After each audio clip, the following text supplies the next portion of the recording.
This is a nice pepper.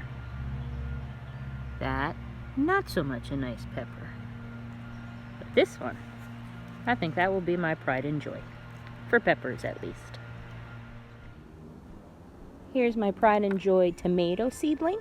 This one is a Cherokee purple.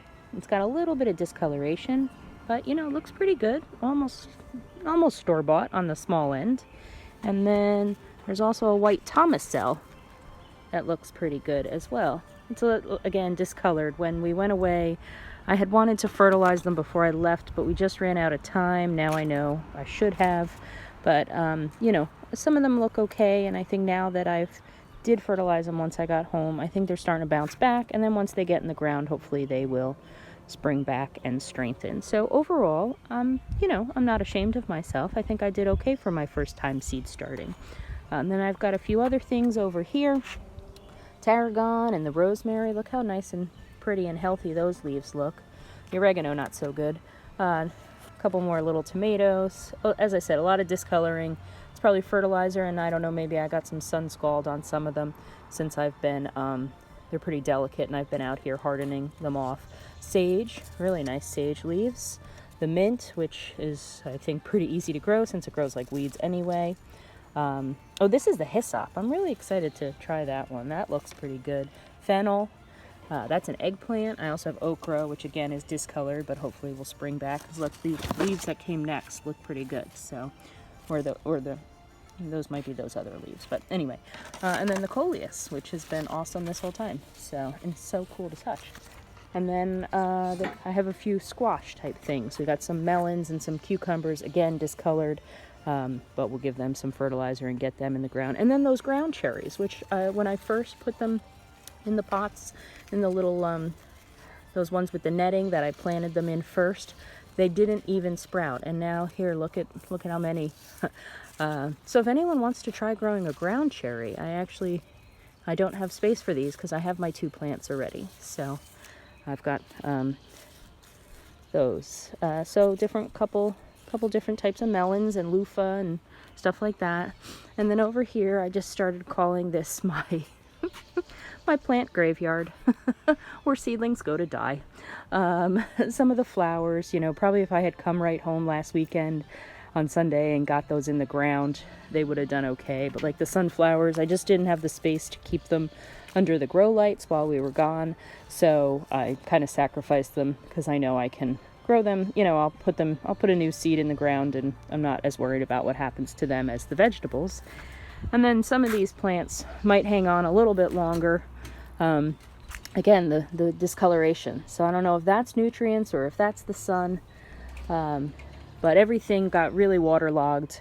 I think I've watered them too much over time as seedlings, and now this is the table that I just let everything sit outside. So now everything is just drenched, which is fine because I didn't care what happened to it. So there's a few that might still be salvageable. I'll let them kind of sit here for a little while, but I'm probably not going to need them. And then everything else we'll just say goodbye to. And we'll plant some new things from seeds, but overall these are mostly duplicates. So like, for example, the only one that didn't work at all, I think there were 2, Ace 55 tomato and the Brad's Atomic grape. So I'll try those 2 from seed. And otherwise I have one of everything that's at least decent. So some of those over there are the ones that, where they were duplicates, and I focused on the one good one and let the other one not have as much attention, and the good one has thrived well enough. So basil was a disappointment. There's like 6 basil plants that had looked so beautiful from seed, and I guess either they got too watered or just need more attention. So that's something I think I'll just put in the ground, just plant from seed next year, or even just some of these things I'll just say it wasn't worth growing from seed and I'll just buy the plant. So I'll have to figure that out.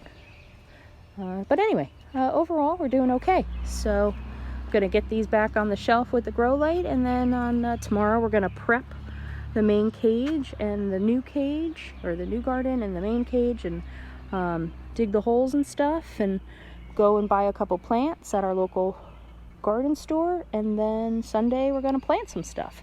The peppers I'm not planting yet. The peppers I'm going to wait another week, because they like it really hot. So the peppers and the ground cherries, I'll wait, but everything else I should be able to get in on Sunday. So keep you posted. Hey there, May 8th, Saturday of Mother's Day weekend in Zone 6B in Central New Jersey. And these are the plants that have survived, the seedlings that have survived the last about 2 months of indoor growing. So I've got a little graveyard over there of all the seedlings that didn't do so well. We'll get to that. But here are our winners so far. Some only okay, others great. So I figured we'd just show you a few. We've got a Cherokee purple tomato, which we also just bought a few plants from our local farm market today. But I gotta tell you, the best of mine look better than the worst of theirs. So I was pretty impressed with that. That's gonna be my gold standard. And I was feeling bad when I looked at theirs, and then I said to Joe on the way home, I can't compare my 1 year of trying to grow from seed to their 300 years of being a farm. So let's see, what else we got? Oh, the peppers.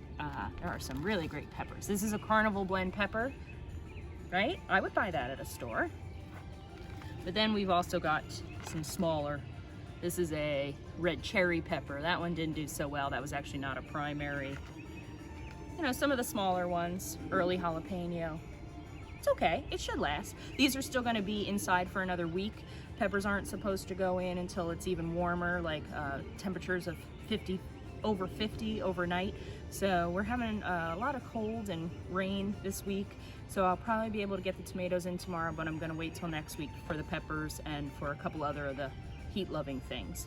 And then, so some of our smaller tomatoes, you know, some of them aren't so great, but I'm gonna try and we'll see how they do. Then we've got some really nice herbs. The mint has gone crazy. Here's that coleus we keep showing you. Isn't that great? So pretty. Hyssop and the okra, missing some nutrients. You can see the discoloring, but actually I noticed though at the farm today, theirs was a little bit yellowish too. So maybe it's not terrible. The rosemary, I really love the rosemary. It just looks, I mean, it's small, but it looks so healthy and good. And, oh, this is some of the squashes.